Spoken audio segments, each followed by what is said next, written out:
में आपका फिर से स्वागत है बाबू educational mathematics YouTube channel Suratgarh में। आज हम बात करते हैं डिफरेंशियल इक्वेशन को शुरू कर रहे हैं, उसके बेसिक कॉन्सेप्ट आज सीखेंगे फर्स्ट वीडियो के अंदर। एक बार सोशल मीडिया पर शेयर करें, चैनल को सब्सक्राइब नहीं किया तो सब्सक्राइब और बेल के प्रेस को जरूर नोट करें। किसी भी कॉम्पिटिटिव एग्जाम की तैयारी कर रहे हैं जैसे कि सीएसआर नेट की, चाहे कॉलेज लेक्चरर की, राजस्थान सेट की, चाहे first grade second grade TGT या पीजीटी की, या फिर अदर एग्जाम जैसे कि आईआईटी जेम्स है, गेट है, नीट है, इनकी तैयारी करें, उन सभी के लिए काफी यूजफुल साबित है।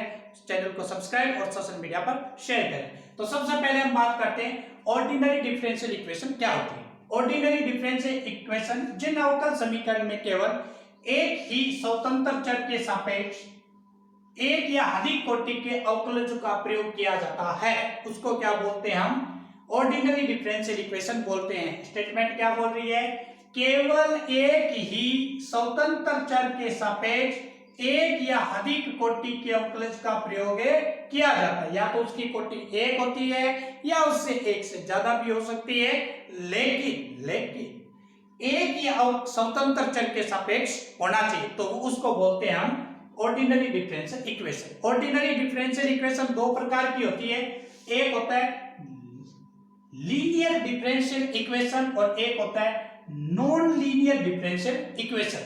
ये ऑर्डिनरी डिफरेंशियल इक्वेशन के दो भाग हैं।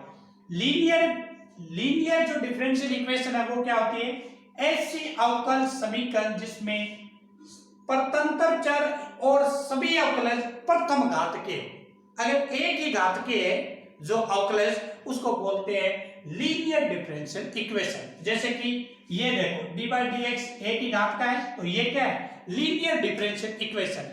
और जो लीनियर नहीं है मतलब एक घात से ज्यादा वाले हैं उसको बोलते हैं नॉन लीनियर डिफरेंशियल इक्वेशन। जैसे ये दो बार अवकलज है, एक बार अवकलज है तो लीनियर और एक से अधिक बार है तो नॉन लीनियर है, लेकिन शर्त क्या है, एक ही चर के सापेक्ष होना चाहिए। ये x के सापेक्ष है, ये भी x के सापेक्ष, एक ही चर के सापेक्ष, ठीक है। दूसरी डिफरेंशियल इक्वेशन होती है पार्शियल डिफरेंशियल इक्वेशन। जिन अवकल समीकरणों में दो अथवा अधिक स्वतंत्र चरों के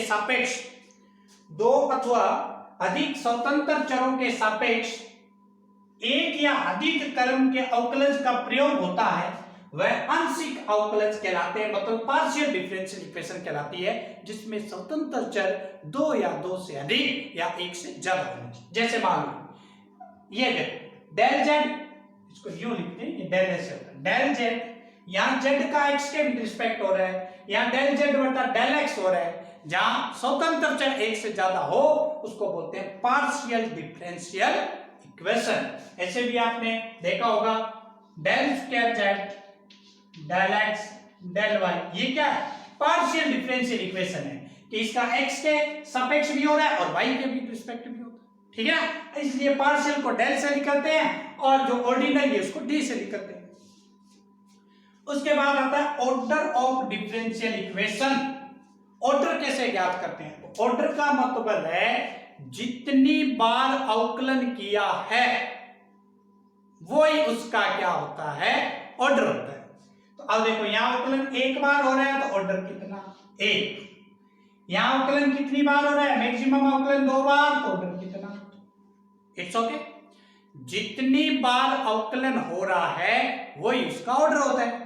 एक बार किया तो एक, हाईएस्ट दो बार हो रहा है तो दो। उसके बाद है degree of differential equation. Degree का मतलब है कि अगर जो हाईएस्ट अवकलन है उसकी घात जो होती है, हाईएस्ट अवकलन की जो घात है वही उसकी डिग्री। अब देखो यहां पर हाईएस्ट अवकलन एक बार ये dy dx, इसकी घात दो है तो यहाँ पे दो है। अब जैसे मान लो आपके सामने और क्वेश्चन और पुटअप करते हैं, dy dx की cube plus 2d square dx की स्क्वायर प्लस 2y इक्वल 0। अब इसकी डिग्री अगर आपसे पूछा जाए कि डिग्री कितनी होगी, अब आप देखने में इसकी हाईएस्ट घात आपको 3 लग रही है, लेकिन भैया मैंने क्या कहा, सबसे ज्यादा बार अवकलन देखना है किसका हुआ, उसकी घात देखनी। ज्यादा बार अवकलन ये दो बार अवकलन है तो इस दो बार अवकलन की घात कितनी कितनी है, तो यहाँ पर घात कितनी होगी, मतलब डिग्री कितनी होगी, डिग्री 1 होगी। तो ये अपने बेसिक कॉन्सेप्ट इसमें देखे हैं कि ऑर्डिनरी डिफरेंशियल इक्वेशन क्या है, linear, non linear, partial, degree और ऑर्डर। एक दो क्वेश्चन लेते हैं ताकि और बेसिक कॉन्सेप्ट आपके क्लियर हो। नेक्स्ट स्क्रीन पर हम देखते हैं सबसे पहले कि सिंगुलर सॉल्यूशन क्या होता है और जनरल सॉल्यूशन क्या होता है। इस प्रकार के क्वेश्चन भी कई बार पूछे जाते हैं। सिंगुलर सॉल्यूशन का मतलब क्या है, ऐसा हल जिसमें कोई श्रेष्ठ अचर विद्यमान नहीं, उसको क्या बोलते हैं, सिंगुलर सॉल्यूशन बोलते हैं। जैसे कि मान लो आपके पास ये dy/dx 2x + 3 = 0। यहां आप देख सकते हैं कि कोई भी आपके पास श्रेष्ठ अचर विद्यमान नहीं है, ठीक है ना। तो dy/dx 2x + 3 = 0, तो इसको वो क्या बोलते हैं, सिंगुलर सॉल्यूशन बोलते हैं, ऐसा हल जिसमें कोई श्रेष्ठ अचर विद्यमान नहीं है। जनरल सॉल्यूशन का मतलब है कि अवकल समीकरण जिसमें उसकी कोटि के बराबर श्रेष्ठ अचर विद्यमान हो। अगर उसकी कोटि 2 है तो 2 श्रेष्ठ अचर विद्यमान हो, अगर कोटि 1 है तो 1 श्रेष्ठ अचर विद्यमान होना चाहिए, ठीक है। तो उसको क्या बोलते हैं, उसको क्या बोलते हैं, जनरल सॉल्यूशन बोलते हैं, ठीक है। और कोटि का मतलब क्या है, हाईएस्ट जो अवकलन, अवकलन 1 बार है तो श्रेष्ठ अचर 1, अवकलन 2 बार है तो श्रेष्ठ अचर 2 बार होने चाहिए, इसको बोलते हैं जनरल सॉल्यूशन, जीएस। और ये क्या है, सिंगुलर सॉल्यूशन है, ठीक है। तो एक क्वेश्चन आपको दे रखा है, जैसे y बराबर a e की 2x + b e की -2x वक्र का कुल का अवकल समीकरण ज्ञात कीजिए। इस प्रकार के क्वेश्चन पूछे जाते हैं। तो यहाँ आप देख सकते हैं a और b दो स्वच्छ अचर है, जितने स्वच्छ अचर है उतनी बार आप अवकलन करने के लिए स्वतंत्र हैं। अगर आपके क्वेश्चन में एक ही स्वच्छ अचर है तो आप एक ही बार अवकलन करेंगे, अगर स्वच्छ अचर 2 है तो आप 2 बार अवकलन करेंगे। करना क्या, अवकल समीकरण ज्ञात करने के लिए जो स्वच्छ अचर है ना, उसको आपको क्या करना है, हटाना है। स्वच्छ अचर को क्या कर देना है, हटा देना। 2 बार अवकलन आप कर सकते हैं और यहां से a और b को गायब आपको करना है, उसके बाद आपके अवकल समीकरण बनेंगे।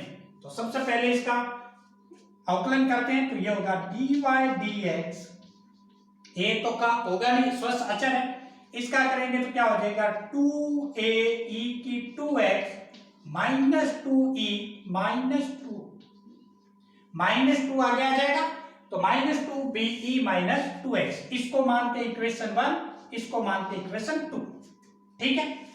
अब आप देखेंगे कि हम 2 बार अवकलन करने के लिए स्वतंत्र है, तो एक बार और इसका अवकलन करते हैं, तो dy/dx², ये 2 फिर आगे आएगा तो 4a e की 2x और माइनस माइनस क्या हो जाएगा +4b e की 2x माइनस के 2x, इसको मान लेते हैं समीकरण 3, ठीक है ना, समीकरण 3, या इसको आगे और हल करते हैं। अब आप देखो दोनों के अंदर 4 कॉमन आ रहा है, तो 4 को बाहर निकालेंगे, अंदर क्या बचा a 2x और ये बन जाएगा b e की -2x, ठीक है। अब आप देखेंगे कि ये वाला मान और ये वाला मान दोनों क्या है, सेम है भैया, ये और ये सेम, इसका मान y है तो यहां y उठा के रख देंगे, तो dy/dx² बराबर 4y को इधर ले आएंगे, तो dy/dx -4y बराबर 0। ये कौन सी समीकरण है, अवकल समीकरण है। कौन सी समीकरण है, अवकल समीकरण है। 2 स्वच्छ अचर थे, 2 बार हमने इसको अवकलन किया, अवकलन करके इसको सॉल्यूशन किया, तो हमारे पास स्वच्छ अचर यहाँ क्या हो गए, गायब हो गए। और कितनी कोटि का है, 2 कोटि का है। स्वच्छ अचर भी कितने थे, 2 थे।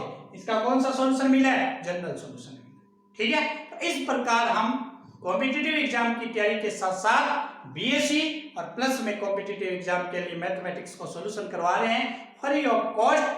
इतनी बड़ी जो ये मैथमेटिक्स प्रॉब्लम है उसको कम टाइम में आपको सॉल्यूशन दे रहे हैं, फ्री ऑफ कॉस्ट दे रहे हैं। तो सोशल मीडिया पर शेयर करें, सभी बच्चों का इसका फायदा हो और इस चैनल को ज्यादा से ज्यादा ग्रो करवाने में भी अपनी कर्तव्य निभाएं। जिस तरह से हम मेहनत कर रहे हैं आप भी मेहनत कीजिए हमारे साथ और चैनल को ज्यादा से ज्यादा लोगों तक पहुंचाएं। धन्यवाद, कल मिलते हैं न्यू वीडियो के साथ।